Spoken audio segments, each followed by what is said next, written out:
Hey guys, it's X241 here, and today we're checking out a little bit of some footage from Resistance 3. And I've been in the beta for about maybe a day or two now. I got in like right before the next phase of the beta opened up to those who purchased SOCOM 4. So I guess better late than never. But yeah, so far I've been actually enjoying it somewhat. I think so far I've played about an hour's worth of games, which doesn't seem a whole lot if you actually think about it, but within that span of time I've played on not only both the maps, all the modes they offer, which is not very much. There's only 2 maps with 2 modes, so you can only do about 4 variations between all of it. But and I've gotten to about level 10 or 11 so far, so I'm enjoying what I'm playing so far, which is, I guess, really all that really matters. So yeah, I thought I would go ahead and make a quick little video showcasing some of what I've actually experienced thus far, discuss a little bit of the look and feel of the game, as well as some of the pros and cons that I've noticed from watching back a few of my gameplay clips, and then I guess give you guys a few extra tips of what I've sort of encountered or what I've picked up along the way. So first off, I guess look and feel of the game. Right off the bat, it looks graphically, it's pretty impressive. I think earlier on I sort of linked it to what Uncharted would look like if it was a first-person shooter, which is, normally when you play Uncharted, you're like, well, everything looks so good because it's, third person, the camera's backed out, you can see a lot of detail in a lot of the textures, not textures, but a lot of detail in some of the environment. And I feel like if you were to actually have Uncharted be a first-person shooter, you would be able to see some of the, exactly, I'm not sure how to even explain it, but like maybe the edges around certain corners and walls don't look as good as they would or do when you're not zoomed in and focused on it. If that makes any sense, then you'll probably get what I'm saying, but it probably doesn't.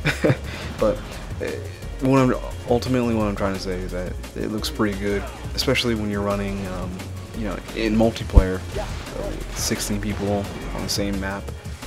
Yeah, it looks pretty good. It flows very well as well. At first, when I was watching some gameplay, I honestly thought it was running at 60 frames per second, but when I actually played it myself, I think, I'm not 100% sure, but I think it's like 30 frames per second with the addition of motion blur, and that motion blur comes in play whenever you're running most of the time.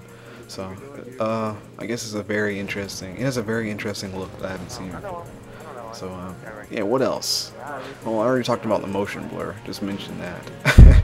I have like a little checklist of what I want to say, just so I don't blank out while I'm in the middle of talking and whatnot. But the feel of the game is very smooth yet sharp. What that means is that it's smooth when you're turning. When I say turning, I mean like looking around. And I guess the addition of motion blur really helps that feel of smoothness that the game has, as well as whenever you run and jump. If you say you get on top of a ledge or something and you jump down, the game has this sort of feel to it where it's like your character almost sinks into the ground and then sort of bounces back up, almost like it's like parkour in first-person shooter, in a first-person perspective, I should say. A little bit like Mirror's Edge, but not as refined. So you really have to play it in order to actually understand it, or maybe just watch a few clips to actually get the exact idea I'm trying to talk about. But it's really sort of kind of bouncy. I don't know what else to really say about that. Now the sharpness that I'm talking about it comes from the default sensitivity in the game. Now naturally it's very sort of sensitive, in comparison to other first-person shooters like Bad Company 2.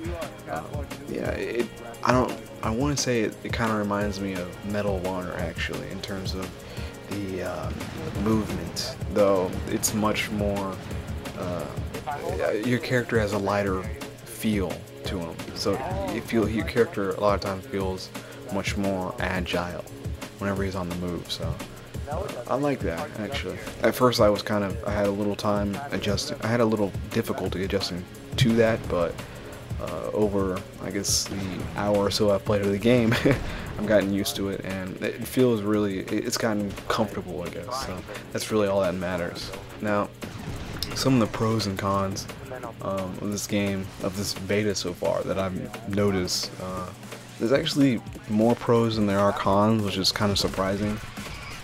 Though then again, this game has been probably in development for, I don't know, a few years now, so that's good. But overall, from what I've experienced, what I've noticed so far in terms of the pros, like I already said in the beginning of this video, great graphics that remind me of Uncharted if it were to be in a first-person perspective. It doesn't take a full group, and this next point is something that I seriously have to stress, especially in games like Bad Company 2, where you can't start a private match unless you have the certain amount of required players in that match, and that absolutely just fucking sucks. But it doesn't take a full group of players in order to actually start up your own little private match. So you know, you can just grab a few buddies off your friends list, and especially if you're the person who creates the game. I don't know why I'm starting like that. This actually happens to be another pro. There's a shit ton of options when you're the game creator. You know, you can mess around with the, I guess, the amount of kills, the time limit. What else? I guess regenerating health, a few other stuff. I'm just kind of listing stuff off the top of my head, obviously, but yeah, I love it when games give you a lot of options and allow you to play the game exactly how you want to play the game. They don't just kind of put you in this little boxed in area and say, play like this. We want everyone to play like this. So that's something that I hope Battlefield 3 or DICE and EA pick up on, I should say. What else? Melee isn't overpowering like it is in some other games, like I guess Call of Duty. What else? Mainly when I actually originally thought about the Melee, I was thinking about Uncharted as well.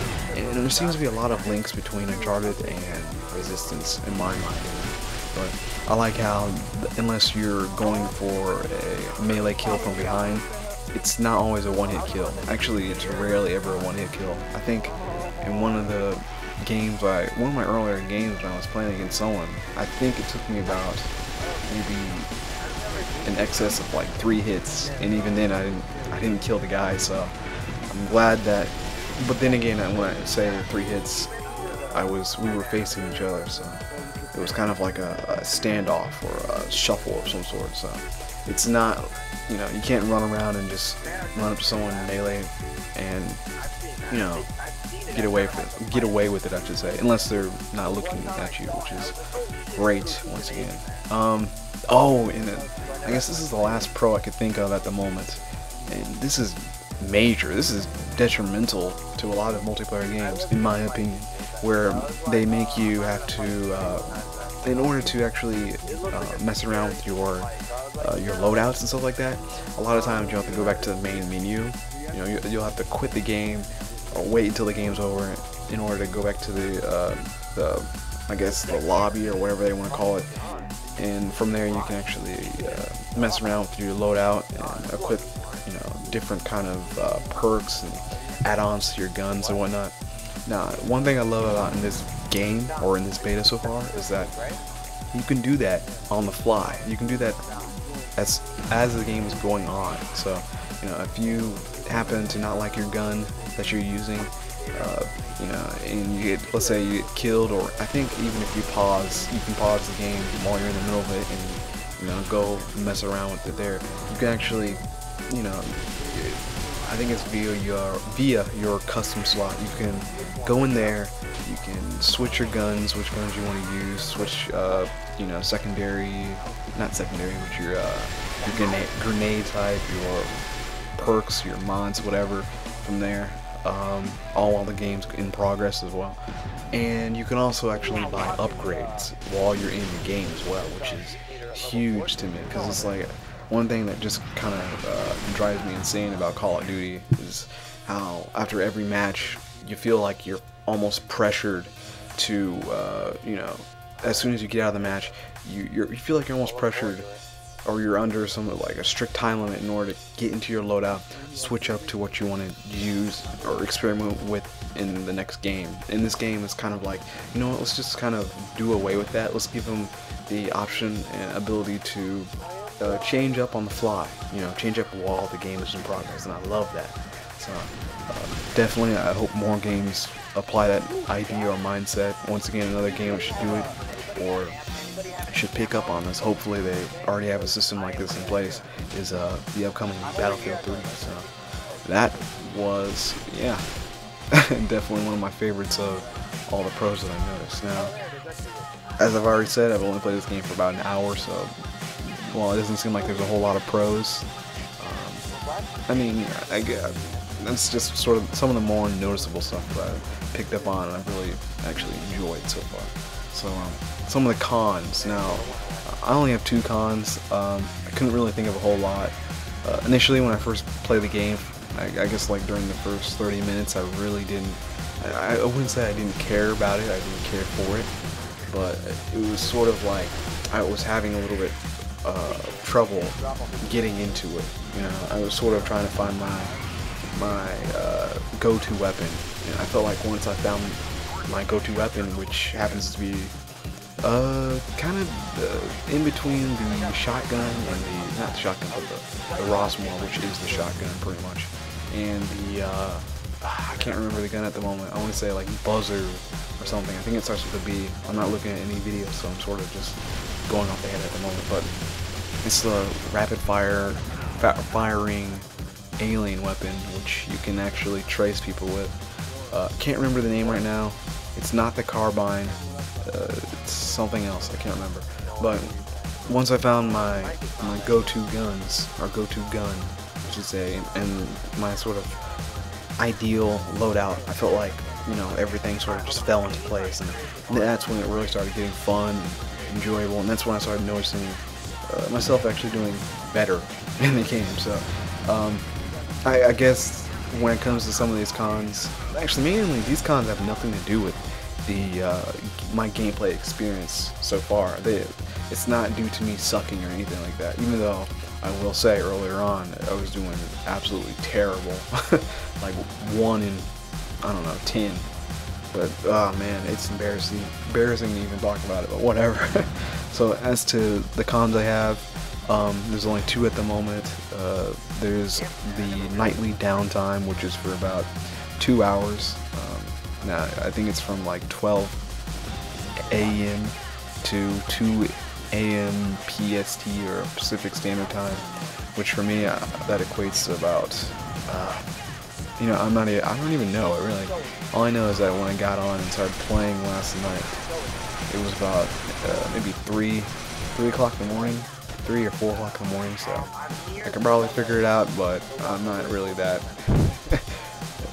impatient or desperate to play at the moment. So